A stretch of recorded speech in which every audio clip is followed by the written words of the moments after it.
ಪಕ್ಷಗಳ ಶಾಸಕ ಮಿತ್ರರು ಅಶೋಕ್ ಅವರು ಇವತ್ತು ಅಧಿಕೃತ ವಿರೋಧ ಪಕ್ಷದ ನಾಯಕರೇನಿದ್ದಾರೆ ಅವರ ನೇತೃತ್ವದಲ್ಲೇ ಇವತ್ತು ಎರಡೂ ಪಕ್ಷಗಳಿಂದ 85 ಶಾಸಕರೇನಿದ್ದಾರೆ ಒಟ್ಟಾಗಿ ಈ ಒಂದು ಸದನದಲ್ಲಿ ಈ ಸರ್ಕಾರದ ಹಲವಾರು ನಡವಳಿಕೆಗಳೇನಿದೆ ಅದು ರಾಜ್ಯ ಸರ್ಕಾರದಿಂದ ಆಗಿರ್ತಕ್ಕಂಥ ಹಲವಾರು ಕಾನೂನು ಬಾಹಿರ ಚಟುವಟಿಕೆ ಮುಖ್ಯಮಂತ್ರಿಯಿಂದಲೇ ಆಗಿರ್ತಕ್ಕಂಥದ್ದು ಮುಖ್ಯಮಂತ್ರಿಗಳ ಅವರ ಒಂದು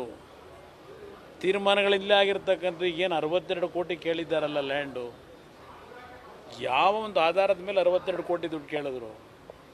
ಎಷ್ಟು ಜನ ಭೂ ಸ್ವಾಧೀನ ಆದಂಥವರಿಗೆ ಇವರು ಯಾವ ರೀತಿಯಲ್ಲಿ ಆರ್ಥಿಕವಾಗಿ ಭೂ ಸ್ವಾಧೀನ ಆದಂಥವ್ರಿಗೆ ದುಡ್ಡು ಕೊಡ್ತಾರೆ ಸರ್ಕಾರದಲ್ಲಿ ಬಹುಶಃ ರೀಡು ಮಾಡಿದ್ರಲ್ಲ ಅರ್ಕಾವತಿದು ಅಲ್ಲಿ ಒಂದು 300-400 ಕೋಟಿ ನಡೆದಿತ್ತಲ್ಲ ವ್ಯವಹಾರ ಆ ಲೆಕ್ಕಾಚಾರದಲ್ಲಿ 62 ಕೋಟಿ ಕೇಳಿರಬೇಕು ಅಂತಕ್ಕಂಥದ್ದು ನನ್ನ ಅಭಿಪ್ರಾಯ ಇಲ್ಲಿ ಅದು ಒಂದು ಭಾಗ ಒಂದು ಕಡೆ ಮೂಢ ಹಗರಣ ಇರ್ಬೋದು ಮತ್ತೊಂದು ಕಡೆ ಅಶೋಕ್ ಅವರು ಹೇಳಿದಂಥ ರೀತಿಯಲ್ಲಿ ಇವತ್ತು ವಾಲ್ಮೀಕಿ ಅಭಿವೃದ್ಧಿ ನಿಗಮ ಇವತ್ತು ಬಡವರಿಗೆ ಅದರಲ್ಲೂ ವಿಶೇಷವಾಗಿ ದಲಿತ ಕುಟುಂಬಗಳಿಗೆ ಕೊಡ್ತಕ್ಕಂಥ ನೆರವುಗಳನ್ನು ಇವತ್ತು ಕೊಡ್ತಕ್ಕಂಥ ದುಡ್ಡನ್ನು ಇವತ್ತು ಲೂಟಿ ಮಾಡಿರ್ತಕ್ಕಂಥದ್ದನ್ನು ಸ್ವೇಚ್ಛಾಚಾರವಾಗಿ ನಮಗೇನು ಗೊತ್ತೇ ಇಲ್ಲ ನಾವೇನು ಇದರಲ್ಲಿ ಪಾಲ್ದಾರರೇ ಅಲ್ಲ ಅಂತಕ್ಕಂಥ ರೀತಿಯಲ್ಲಿ ಈ ಸರ್ಕಾರದ ನಡವಳಿಕೆ ಏನಿದೆ ಹಲವಾರು ವಿಷಯಗಳನ್ನು ಚರ್ಚೆ ಮಾಡ್ತಕ್ಕಂಥದ್ದು ಅದಷ್ಟೇ ಅಲ್ಲ ಬರಗಾಲ ಇರ್ಬೋದು ಇತ್ತೀಚೆಗೆ ಮಳೆಯ ಒಂದು ಅನಾಹುತಗಳಿಂದ ಆಗಿರ್ತಕ್ಕಂಥದ್ದು ಹಲವಾರು ಸಮಸ್ಯೆಗಳಿರ್ಬೋದು